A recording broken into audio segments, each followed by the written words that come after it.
अस्सलाम वालेकुम दोस्तों। आज हम जिस बुक को लेके चल रहे हैं वो है differential equation with boundary value problem. और आप इसके आथर को देख लें। जिल की बुक है ये 7th एडिशन। इसमें से मैं आज आपको लेप्लास इक्वेशन के बारे में हम स्टडी करेंगे। और ये इंट्रोडक्टरी लेक्चर है लेप्लास इक्वेशन का। इस बुक में जो पेज नंबर है 255, इसमें हमारे पास चैप्टर नंबर 7 में द लेप्लास ट्रांसफॉर्मेशन गिवन है। बेसिक हमारा जो पर्पस है ये हम सारी आर्टिकल को कवर करेंगे लेप्लास ट्रांसफॉर्मेशन, और इसको कवर करने के बाद आप किसी भी किस्म के प्रॉब्लम के ऊपर लेप्लास ट्रांसफॉर्मेशन का इस्तेमाल कर सकते हैं। लेकिन यहाँ पे आपको कुछ क्वेश्चन आपके माइंड में होने चाहिए कि लेप्लास ट्रांसफॉर्मेशन के बारे में, जो कि आज हम इस लेक्चर में सिर्फ यही देखेंगे। वो कौन सी क्वेश्चन हैं जिनका आंसर आपको लेप्लास ट्रांसफॉर्मेशन से चाहिए। और दूसरे नंबर पे बात यह है कि आपको इन क्वेश्चन से ये भी पता चलेगा कि आप लेप्लास ट्रांसफॉर्मेशन आपसे को पूछता है कि ये क्यों यूज़ की जाती है और क्या क्या वजूहात हैं लेप्लास ट्रांसफॉर्मेशन की और कितनी ही इसकी इम्पॉर्टेंस है। तो सबसे पहली बात ये कि आपके जहन में फर्स्ट क्वेश्चन ये होगा कि लेप्लास ट्रांसफॉर्मेशन क्या है।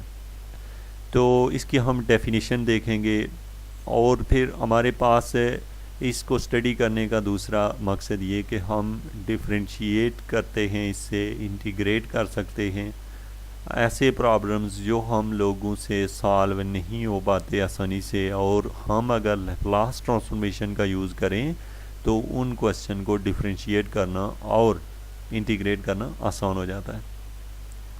तो इसके साथ साथ आप लोग अगर लेप्लास ट्रांसफॉर्मेशन की बात करें तो इसके क्या क्या आपको बेनिफिट्स हैं लेप्लास ट्रांसफॉर्मेशन के।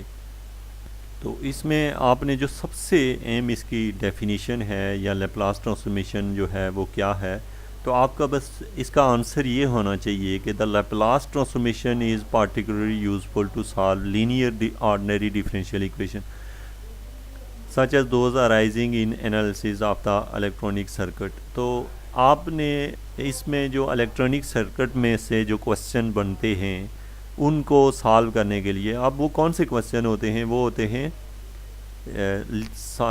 Linear ordinary differential equation. ऐसी इक्वेशन जो लीनियर हों उनको हम ऑर्डिनरी डिफरेंशियल इक्वेशन, उनका जो सोल्यूशन है वो लेप्लास ट्रांसफॉर्मेशन से किया जाता है। अब यहाँ पे आपके पास जैसे यहाँ की कहा यह गया है कि आपके कुछ और क्वेश्चन ये होंगे कि why do we use Laplace transformation, आप लेप्लास ट्रांसफॉर्मेशन का यूज़ क्यों करते हैं। इसी तरीके से what is meaning of Laplace, ये क्या लेप्लास कहाँ से आ गई, क्या है ये हम यहाँ अभी देखेंगे। What is the inverse Laplace transformation, ये क्या होती है। और इसी तरीके से what is the Z transformation. तो देखें, आपको ये जो लेक्चर सीरीज़ आप लोग देख रहे हैं तो इसका जो बेसिक पर्पज़ है हमें लेप्लास ट्रांसफॉर्मेशन को सीखना, उसके यूज़, उसके पर्पज़, और इसमें हमें जो जो हमारी इसकी ज़रूरियात हैं। चूँकि इस लेक्चर में जस्ट ये इंट्रोडक्शन है, आपके जहन में क्वेश्चन अराइज़ करना है और कुछ क्वेश्चनों के आंसर देने हैं।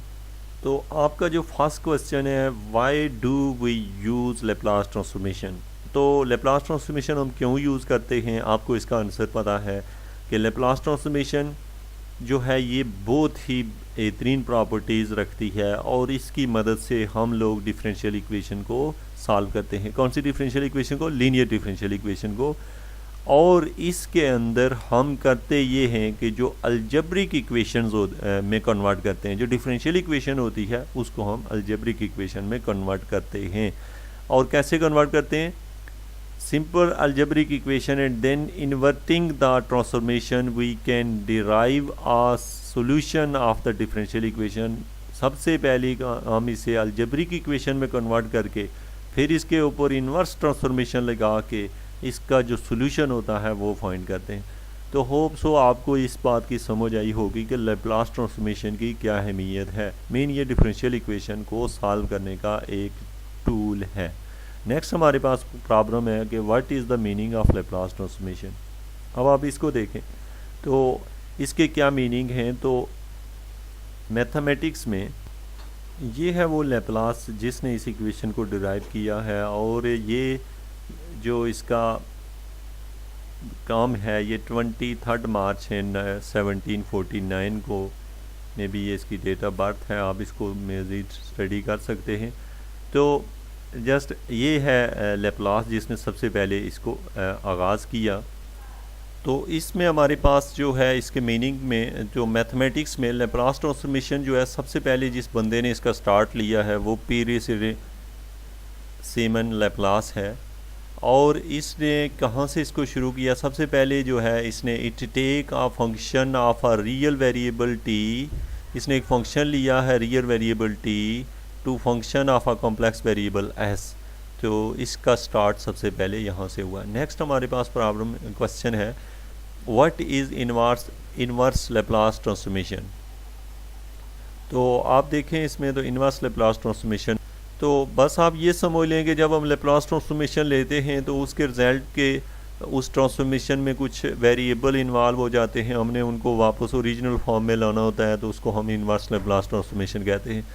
बहरहाल आपके जहन में जो क्वेश्चन होंगे वो ये क्वेश्चन होंगे जिसमें आप ये सारे क्वेश्चनों के आंसर हम लोग देखेंगे। लेकिन आपको अगर ये लेक्चर जो है चूँकि एट द एंड जब हमें सारा लेप्लास ट्रांसफॉर्मेशन कर चुके होंगे तो हमें इन सब क्वेश्चनों के आंसर प्रॉपर वे से मिल चुके होंगे। बहरहाल ये कि हम नेक्स्ट लेक्चर में चलेंगे और यहाँ पे देखेंगे कि ये जो है जी ट्रांसफॉर्मेशन क्या है, लेप्लास ट्रांसफॉर्मेशन को हम इसके मीनिंग देखेंगे, ठीक है, और फिर कन्वोल्यूशन थ्योरम देखेंगे और ये सारा जो वर्क है ये हम लेप्लास ट्रांसफॉर्मेशन में करेंगे। तो आप नेक्स्ट लेक्चर पे हम देखेंगे नेक्स्ट में कि किस तरीके से लेप्लास ट्रांसफॉर्मेशन का स्टार्ट लेते हैं और उसको किस तरीके से डिफरेंशियल इक्वेशन और के सॉल्यूशन के तौर पे यूज़ करते हैं।